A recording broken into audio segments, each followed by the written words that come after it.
Okay, so it is Monday, and I am starting a week, and I am looking at my life and trying to make changes, as always, as always. So, I think that, all right, I think I started to talk to you guys because I try to always be very honest, about disordered eating and like the struggle over the last couple of years has been to create a healthy relationship with food. And I would like to avoid the gaining and losing of 30 pounds again and again and again, or 20 pounds again and again and again, or 15 even. I would like to avoid that. And I think, like, from everybody I've talked to, like other Weight Watchers and stuff, who were never big, big, who only lost like 40, 20 to 40 pounds, they'd be like, oh yeah, I lose the weight. And then it's like, a year or two later, I realize I have to re-lose it. And then a year or two later, and I would really like to avoid that. I would like to lose the weight I want to lose and then not have to keep doing it. And I know it's only like, okay, I'm going to talk to you about that in a second. But I know it's not the same 100 pounds, but I still don't want to have to keep doing it. And on top of that, the last few years have been about trying to create a healthy relationship with food. And it's been really rough because when you're talking about an addiction, it's like, okay, if I would have had a drinking problem and that I decided to get sober from in May of 2010, we'd be looking at more than 3 years later. I have been sober, and I've got a new group of friends with my church. I have a support system in my church with my wife. I've changed my lifestyle. I've changed my family. It's like I've changed everything, right? And I just abstain, and I don't put myself in the position to go near alcohol. I don't go to bars, blah blah blah, right?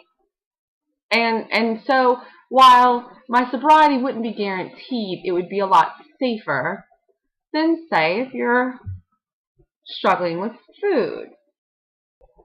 Because as you struggle with food, you have to still eat. And I can't, which is going to go into my next thing, I promise.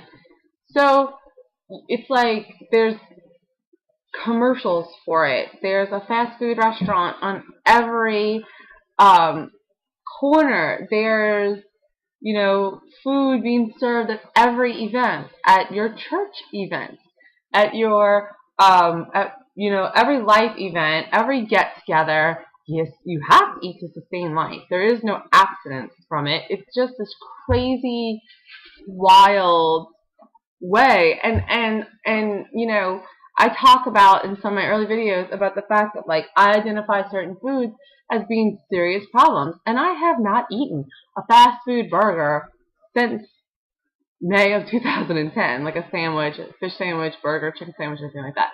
I've eaten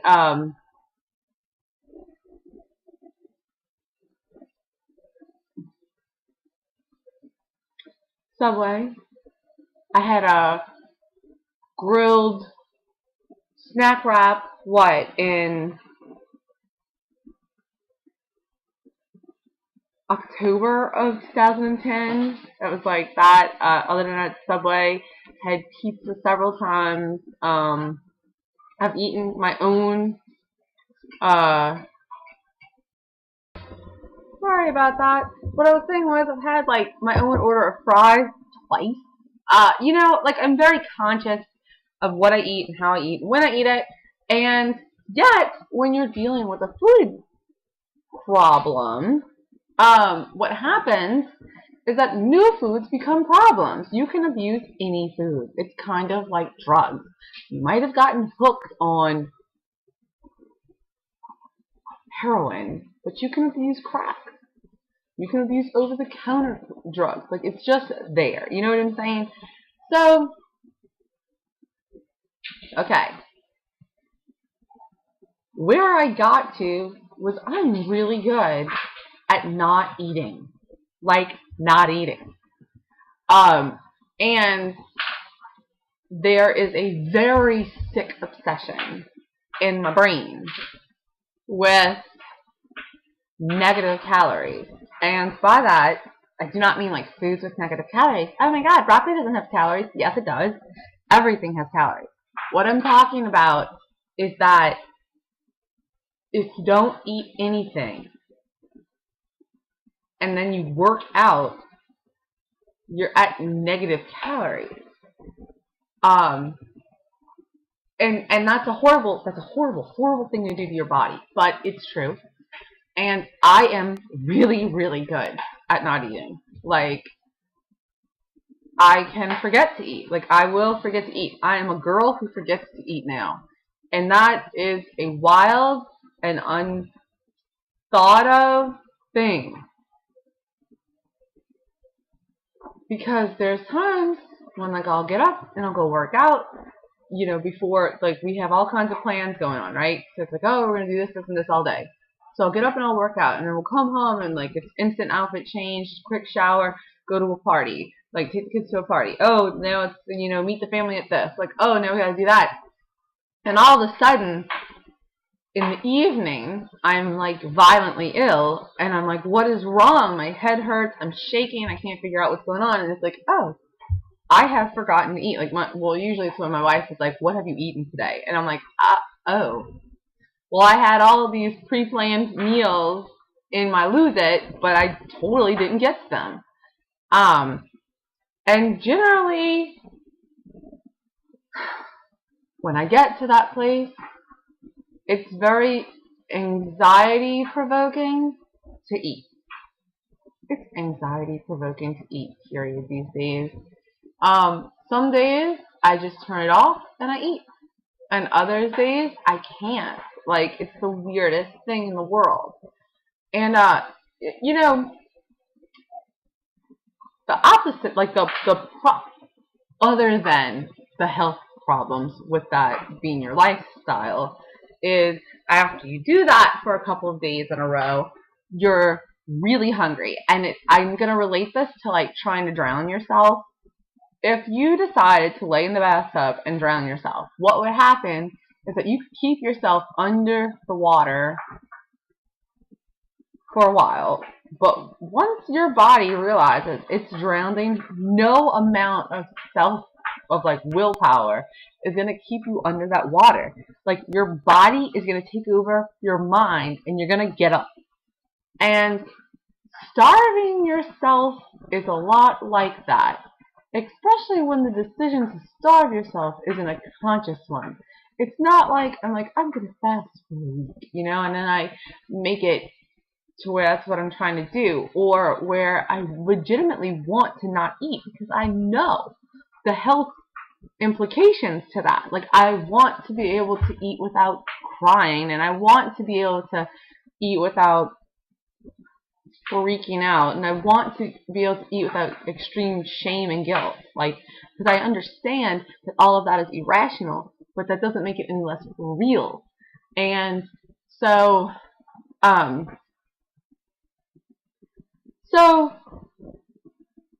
but once you don't eat for so long, your body, your will to live, overtakes it, and then you just eat. And while I have not binged, which is a flipping miracle, I have overeaten. Now, and if you're going to be like, well, isn't that binging? No. Binging is where, if you've ever binged, you know that overeating and binging are two very, very different things. First of all, you can overeat, like most of us overeat, if we ever eat the entire meal that a restaurant serves us, because those portions are big, you don't really need 3 sides, whatever. You overate. You're a little uncomfortable. You're tired. You ate so much you just want to sleep now. Binging is when you do that times 10, 15, 20. You're like ill. You're crying, you're gagging, and yet you're still eating kind of deal. So that hasn't returned, but the overeating is definitely there. And then it's like this mindset of like, well, I already overate, so what does it matter what I eat? You know?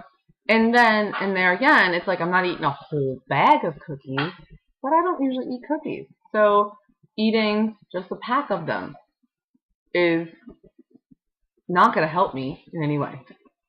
And it becomes a vicious cycle.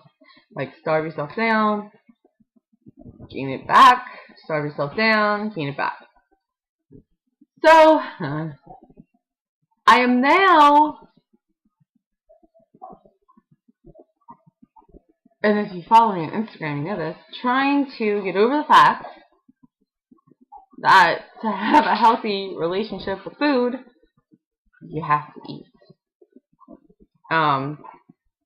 And that there's no way. I really wish that they would create a pill for food addicts that was like, you don't ever have to eat again, just pop this pill 3 times a day because it gives you all the nutrients you need, because that would be so much easier.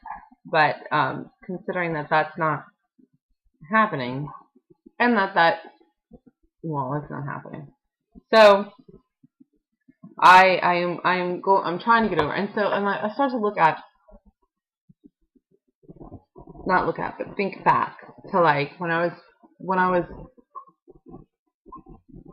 happy eating, when I went like at the beginning, the first year and a half of this journey, when it was like I enjoy eating now because I'm eating clean stuff and I'm eating stuff that I cooked, and but at the same time I'm feeling better and everything else. And I was like, okay, like I used to eat bread, and I used to eat rice, and I used to eat potatoes, and I used to eat all those things. Just I would count them and it would be fine. And so I think that I'm just gonna go back to it. I'm trying really hard. Like yesterday, I'll show you my food. Let me make a little note, because I think I told you I was going to show you a picture from like before and after in the last video, and I didn't. So show. That's a trash pen. We're not going to put it back with pen. Show your food and before and after picture. So I'll show you all the before and after picture. Plus, here's my food.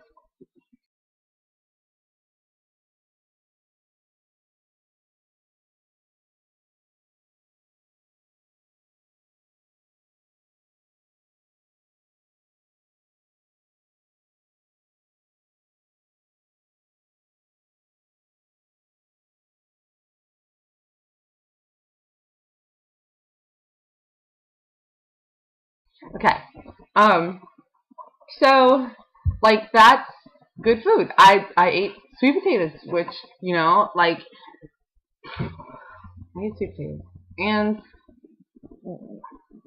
let me just explain the sweet potatoes real quick.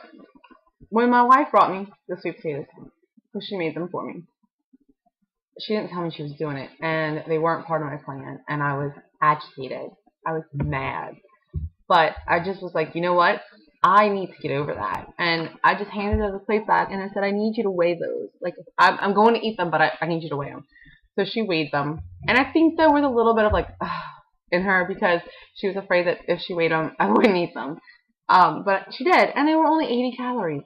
So I got to eat sweet potato fries for 80 calories. And I was like, that's totally homemade, and it's fun, and it's good. And it really worked out well, and I was happy.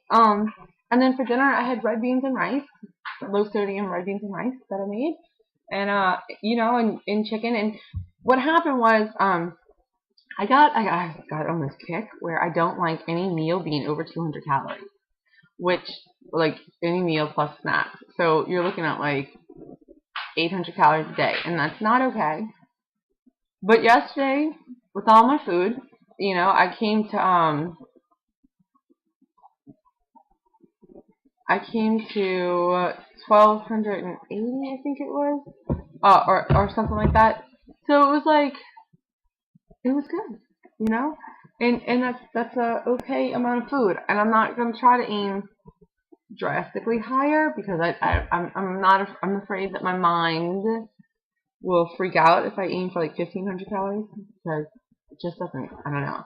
But I am going to try to like allow myself to enjoy food and, or maybe not enjoy it at this point, but eat the things that I know I used to enjoy and hopefully will enjoy again once I start to realize that they're not bad and that you don't have to cry. So, then let's talk about working out. I love to work out and I love to kill myself out there. But what winds up happening, especially when you're not eating all the time, is that you make yourself sick, literally. It's like, dude, and especially down here in the heat, like the heat is ridiculous. So I've been doing these like boot camp type classes outside, but what's been happening is that the heat, no matter if I do it early or late, it's like death. So I was like, you know what I need to do? I need to stop going for all out death and remind myself why I do this, which is I like to be able to move myself. I enjoy the benefits, and it's supposed to be fun. So I'm going back to old school mindset, and that is, well, old school when I first started was 3 times a week, 30 minutes each time, 30 minutes or more. So now, like this new get it together and aim for working out is going to be the same. I'm going to do 4 times a week because I feel like I should do that. But I'm not going to be mad if I don't work out for an hour or an hour and a half. If I don't feel like doing anything and I get out there and I do 30 to 45 minutes, I'm going to be happy and I'm going to be okay. That's my goal. And then also reward, because hello, that really worked last time. I like to shop, so I am going to do rewards, and that is going to go like this. I would like to lose 30 pounds, but if I lose 30 pounds, I'll be smaller than my smallest, and I don't think that was healthy. So I would like to lose 20 pounds right now. That's what I'm going to aim for.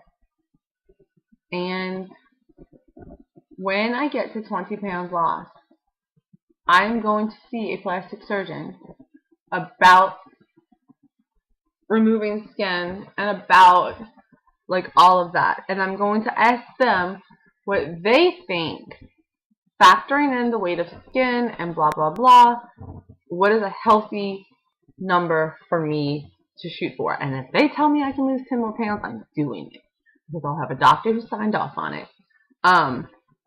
But for now, I'm just going to aim for 20 pounds. And the rewards are going to go like this. Ready? First of all, because I'm a big, big supporter of rewarding behavior with or without weight loss, for every week that I work out my 4 times and eat in my healthy calorie zone, I'm giving myself $5. I can either buy like makeup or nail polish or whatever, but I can also save it up and get something else if I want.